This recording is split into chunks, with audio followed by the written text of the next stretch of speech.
नमस्ते दोस्तों, मैं अविनाश पटेल आप सभी का मेरे YouTube चैनल में हार्दिक स्वागत करता हूं।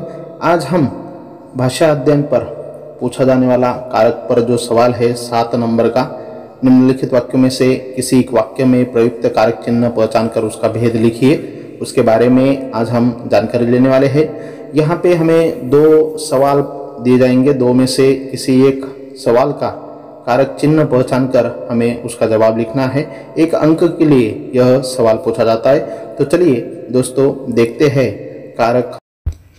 संज्ञा या सर्वनाम के जिस रूप से वाक्य के अन्य शब्दों के साथ उसका संबंध दिखाया जाए उसे कारक कहते हैं। ध्यान से सुनिए, संज्ञा या सर्वनाम के जिस रूप से वाक्य के अन्य शब्दों के साथ उसका संबंध दिखाया जाए उसे कारक कहते हैं। कारक और विभक्ति। संज्ञा अथवा सर्वनाम के जिस रूप से उसका संबंध वाक्य की क्रिया अथवा किसी दूसरे शब्द के साथ स्पष्ट होता है उसे कारक कहते हैं। कारकों की पहचान के लिए संज्ञा तथा सर्वनाम के आगे जो प्रत्यय लगाए जाते हैं उन्हें विभक्तियां कहते हैं। एक बार फिर से सुनिए, कारकों की पहचान के लिए संज्ञा तथा सर्वनाम के आगे जो प्रत्यय लगाए जाते हैं उन्हें विभक्तियां कहते हैं। कारक के भेद। कारक के कुल 8 भेद है। कर्ता कारक, कर्म कारक, करण कारक, संप्रदान कारक, अपादान कारक, संबंध कारक, अधिकरण कारक और संबोधन कारक। कारकों के नाम, विभक्तियां, लक्षण और उदाहरण हम एक तालिका के माध्यम से जानेंगे। कारकों के नाम। पहला कारक है कर्ता कारक। विभक्तियां ने, यह विभक्ति इसमें आती है। उसका लक्षण दिया है क्रिया को करने वाला और उसका उदाहरण दिया है सुरेश ने पुस्तक पढ़ी। यहाँ पे सुरेश यह करता है, ने यह विभक्ति है और क्रिया करने वाला यहाँ पे करता है। सुरेश ने पुस्तक पढ़ी। उसके बाद कर्म। विभक्तियां को लक्षण जिस पर क्रिया का प्रभाव पड़ता है। उदाहरण पिता ने पुत्र को बुलाया। नंबर 3 करण कारक। इसकी विभक्ति है से। इसका लक्षण है क्रिया के साधन के अर्थ में, हम आंखों से देखते हैं। नंबर 4 संप्रदान कारक। विभक्तियां को के लिए जिसके लिए क्रिया की जाती है। हरि मोहन के लिए मिठाई लाया। उसके बाद है अपादान कारक। विभक्तियां से किसी वस्तु से अलग होने का भाव दर्शाने के लिए यह विभक्ति का उपयोग किया जाता है। पेड़ से फल गिरा। उसके बाद संबंध कारक। का, के, को, रा, रे, री, यह विभक्तियां यहाँ पे हमें दिखाई देती है। इसका लक्षण है अन्य शब्द के साथ संबंध का बोध। यह महेश का घर है। उसके बाद अधिकरण कारक। विभक्तियां में और पर। लक्षण क्रिया के आधार के अर्थ में, सिंह वन में रहता है। आखिरी कारक जो है संबोधन कारक। विभक्तियां हे, अजी, अरे, अहो, किसी को पुकारने के अर्थ में, अरे लड़के इधर आ। इस प्रकार हम इस तालिका के माध्यम से कारकों का प्रकार, कारकों का नाम, विभक्तियां, उनका लक्षण और उदाहरण हमने यहाँ पे देखा है। इसके बाद कारकों के जो भेद है उनका हम यहाँ पर उनके बारे में जानकारी लेंगे। पहला जो भेद है कर्ता कारक। संज्ञा या सर्वनाम के जिस रूप से क्रिया कार्य करने वाले का बोध होता है उसे कर्ता कारक कहते हैं। इसकी विभक्ति ने है। जैसे रहमान ने गाय को मारा, लक्ष्मी ने चारा खा लिया, लिखने से पहले नागर जी ने पढ़ना शुरू किया था। इस प्रकार। और नंबर 2 कर्म कारक। जिस व्यक्ति या वस्तु पर क्रिया कार्य का प्रभाव पड़ता है उसे कर्म कारक कहते हैं। इसकी विभक्ति को है। जैसे काकी पुड़ियां देखकर प्रसन्न हो गई।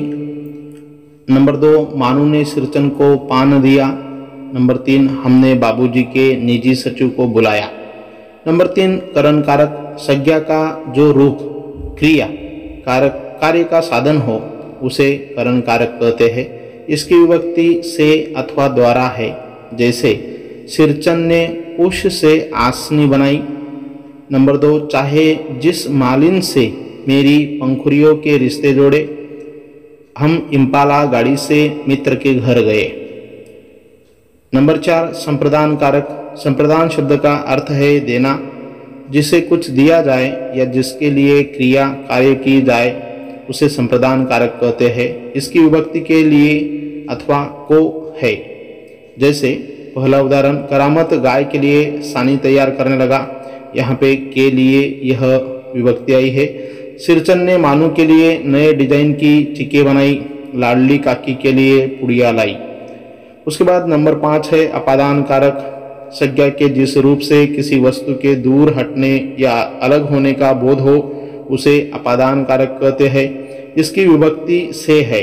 जैसे इंदौर से हम गोवा गए। गौशाला घर से 2 किलोमीटर दूर है। गंगा गंगोत्री से निकलती है। नंबर 6 संबंध कारक। संज्ञा के जिस रूप से किसी व्यक्ति या वस्तु का दूसरे व्यक्ति या वस्तु से संबंध प्रकट हो उसे संबंध कारक कहते हैं। इसकी विभक्ति का, के, की, रा, रे, री है। जैसे मानू का दूल्हा इधर आ रहा है। यहाँ पे का यह विभक्ति का उपयोजन किया गया है। लक्ष्मी ज्ञान सिंह की निशानी थी। यहाँ पे की यह विभक्ति आई है। और नेत्रहीनों के चमत्कार हमने बहुत देखे हैं कि यह विभक्ति का यहाँ पे प्रयोजन किया गया है। उसके बाद नंबर 7 अधिकरण कारक। संज्ञा में जिस रूप से क्रिया कार्य के आधार का बोध होता है उसे अधिकरण कारक कहते हैं। इसकी विभक्ति में अथवा पर है। जैसे अखबार में यह समाचार छपा है। सिरचन छत पर गया है। दिल्ली शहर में एक घर ढूंढ रहा हूँ। करामत अली ने लक्ष्मी की पीठ पर दवा लगाई। इस तरीके से यहाँ पे में और पर यह विभक्तियों का उपयोजन किया गया है। उसके बाद आखिरी जो इसका भेद है संबोधन कारक।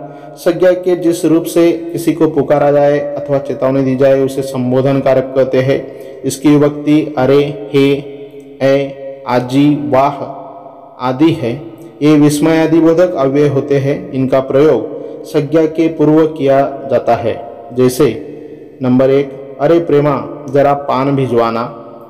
हे ईश्वर मुझे शक्ति दो। वाह तुमने तो कमाल कर दिया। इस तरीके से आज दोस्तों हमने कारक के बारे में यहाँ पर जानकारी ली है। कारक के जो 8 भेद है उनके बारे में भी हमने जानकारी ली है।